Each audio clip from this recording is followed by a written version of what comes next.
Hi, I'm Matt Collins. I'd like to welcome you to Bob Weber Auto Mart on Douglas Avenue here in Racine, across from Douglas Park. We specialize in 1-year-old, low mileage, almost new cars. And if you'd like to stop by and see them, or see them on our website, bobweberautomart.com, we could save you between $5,000 and $10,000 on your next almost new car purchase.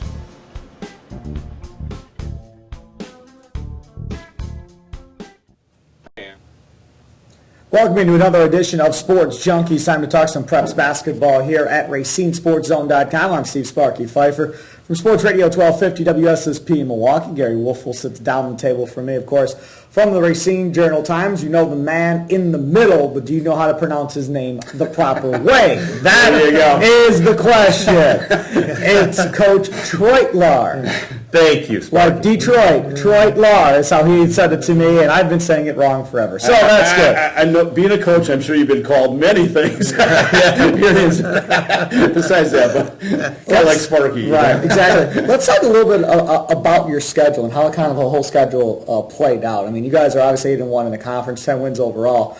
But you guys only had one non-conference game before you guys got right into conference play. Was that designed by you, or how did that schedule come about?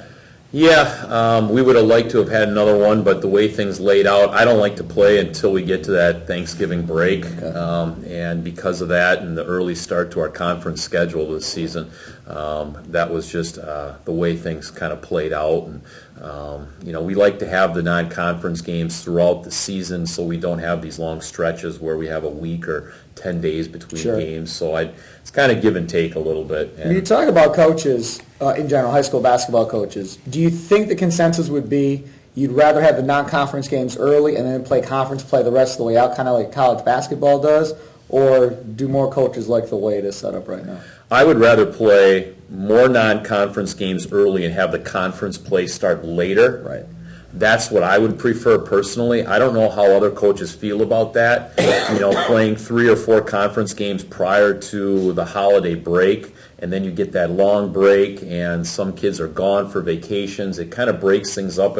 We almost look at it as 2 separate seasons. Okay. We kind of take that first half that happens before you flip the calendar to January 1st, and then you really start cranking into things 2 games a week once you get into really some heavy conference play come January. When you talk about that non-conference schedule, what's the strategy that you use or the philosophy that you use in booking those non-conference opponents? Well, we try to get as many tough teams as we can. We want to beef it up. Yeah. And we think our non-conference schedule this past season has been pretty good.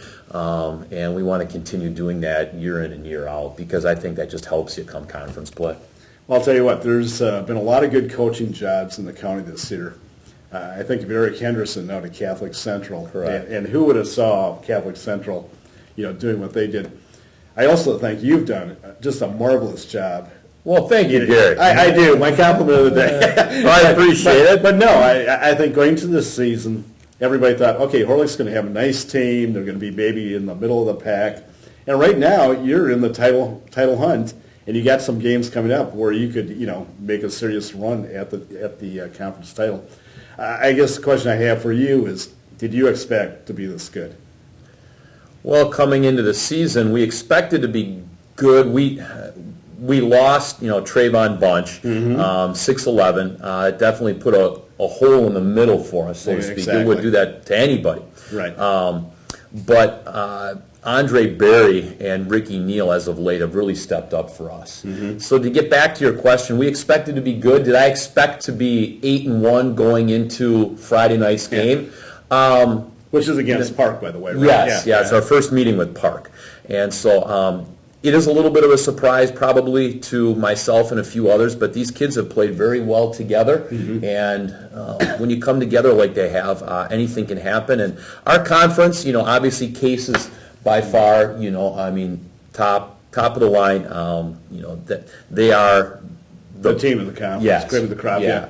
And then after that, Park has made, some serious strides this past year, but our conference probably from top to bottom isn't quite as strong as maybe some other ones too. Yeah, I mean, you lost actually a couple guys. You had the Kennedy kid at one point. He was in the Horlick program. Correct. Who's now Park. Mm-hmm. And then you also lost Bowie, who went to Correct. St. Catherine's. And when you lose 3 guys like that, they're going to say, well, how good can they be? But your kids have done just a dynamic job. Well, yeah, our kids have come together and they're playing well as a team. And if we would have all those players, would we be playing as well? That's a good point. Yeah, exactly. You know, your chemistry is so good right now with the group you correct, have. You know, correct. Very happy with the way they're coming together. Let's talk about Ricky Neal for a second, because this is another one of those situations I always like kind of getting into when you have that star football player or star basketball player that likes to play football, star football player that likes to play basketball, that multiple sport thing. I'm in my own little island over here of, look, if you're a star football player, I don't want you risking getting hurt playing basketball if I'm, like, say, your parent. And if you're a star basketball player, I don't want to risk you getting hurt playing football when you're at this level in high school. I mean, we're not talking about a kid that's in 5th or 6th grade. We're talking about a kid that, getting ready to graduate and go play college ball. How is that adjustment, him coming off of football into basketball and then getting him accustomed to what you guys are doing? Well, he is just a pure athlete. I mean, Ricky could step into just about anything and I think be very successful athletically. And he's played basketball all his life. He made the transition last year after a very tough football season where he was getting hammered all the time playing quarterback, and he was fresh. He never was a problem for him to be able to make the move from football to basketball, and he's always said he wanted to play basketball. It was never a fight to try to convince him to come out. Sometimes you get kids who are pulled different directions, and he's always said he wants to play basketball, and he's done very well with it. What about his mentality, being a quarterback and then coming onto the basketball floor? Because as a quarterback, you kind of got to be a leader to a certain degree. And not that, I mean, you're going to be unselfish too, because you need the wide receivers to catch the ball for you, you need the offensive line to block for you. So you really got to understand the team concept. How does that translate to the basketball floor? Well, at the beginning of the season, we had 5 seniors. I sat them all down in a room, and I asked them, one of you guys is not going to start. Because Deontay Woods, okay, who is a junior, yes, okay, is one of our top ball players. He's going to be on the floor right away. 4 of you guys are going to go. Does anybody here feel comfortable coming off the bench? And whose arm went up right away? Ricky Neal. Awesome. He understood, all right, Coach, I'll come in off the bench, and he said it himself, I'll provide the energy for the other guys. That came right out of his mouth. That's impressive. Okay? Yeah. And, now he's a starter because we lost a ball player, and so he's in the starting lineup, but that hasn't changed his mentality or his role, essentially. He doesn't look like, or doesn't feel like he has to be the scorer all the time, and he's just doing what he needs to do, and we've had a great rapport, and I'm going to miss that kid. Yeah, and he's had some nice games recently. It looks like Correct. He's getting more into the game itself, but the kid I'm really intrigued by is Deontay Woods. And I've been told that a couple of Division I schools have already expressed interest in him, and that UW Rebels actually offered him a scholarship, and he's waiting on. Just tell us a little bit about Deontay.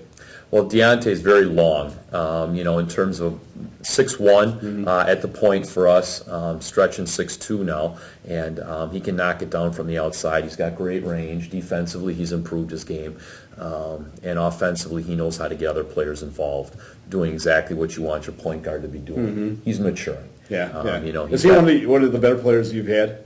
Yeah, I mean, we've had some great talent come players, through Horlick, but he's going to be one of those top ball players that when it's all said and done next year when he graduates, he will be on that top list that I've had.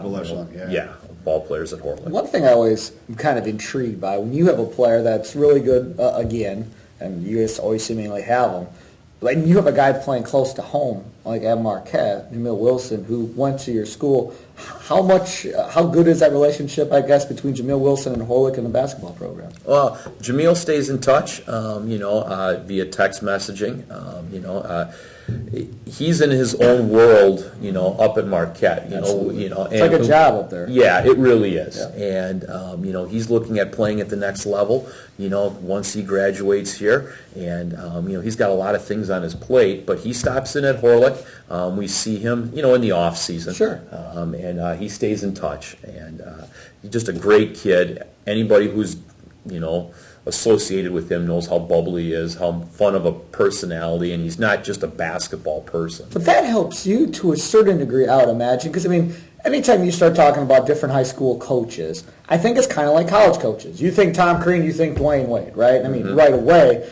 And with you guys at Horlick, how does that help you as far as the kids and the interaction between you and them, knowing that, look, you've seen some of the kids that have gone out and played Division I basketball for a year. You listen to me, I can help you get to where they're at.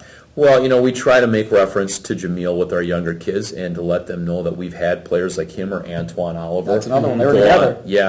Go and play Division I basketball. The benefit we had with Jamil is that he had great, parenting, and so there wasn't all of the babysitting that you sometimes have to do with some of these kids. James Wilson did a great job raising Jamil, and so Jamil came in as somebody who had his head on his shoulders right away and was a great player for 4 years for us. Yeah, he did all right for himself. Yes, he did. Hey, one guy that we didn't talk about was Drew Hardville.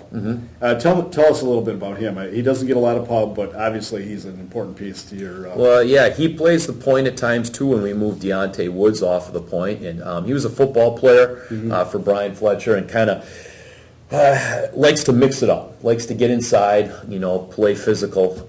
And he's done a lot of the dirty work defensively. He's really improved his level of play, and I think that he's been a pleasant surprise for us. Coming into the season, we didn't know exactly what we could get out of Drew, and he's really played well, and he's definitely helped us get to the point where we're at this season. I talked to you about this maybe about 3 weeks ago. Trayvon Bunch transferred to a prep school in St. Louis and had talked about coming back. Where does that stand? Is there a possibility he could still play for you guys or not? Yeah. Actually, on it was January 4th or 5th, he decided to now go to a prep school down in North Carolina. There you go. That answers that question. That is he's not coming back. You can put a lid on that. And I have another WIAA-related question. They cut back on the number of teams that can come out of this area that can advance to Madison for the state tournament. I've talked to some other coaches. They're not happy about it. Because it's a stupid rule. Well, that's their perspective. No, it is. That's my perspective. I'm not speaking for anybody. And I wrote a column about this last year about I think there were 4 of the top 11 teams in the sectionals here. It was like a mini state tournament, and only one got to advance. What's your take on this? Well, I completely agree with what you're saying. The difference right now and the way high school basketball is, all the talent in Division I and what's going to be sitting at home while we watch other teams play at the state tournament is going to be disappointing. Because you take a look just at sectional number 4 in Division I, the one that the Racine schools are in. Right. The upper half has Brookfield Central. They haven't lost yet. Okay, correct. And then you've also got Milwaukee Riverside up there. You've got talented basketball teams. Rufus King is up there. Absolutely. And on the lower half, Racine Case, of course. Right. West Allis Central, who's 13-2 and no one wants to talk about. That's right. But they're a tough basketball You guys team. played them earlier this year? Yes, we did. And we learned how good they really were. At 11 o'clock in the morning, they took it right to us, guys. And so they're very talented.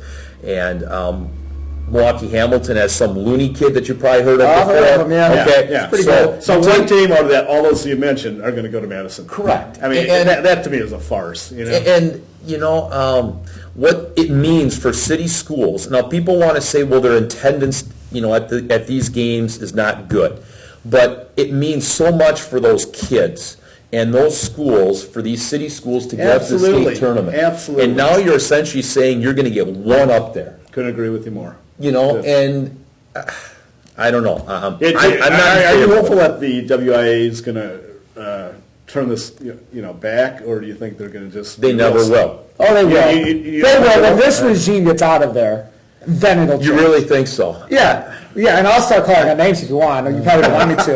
But there are certain individuals.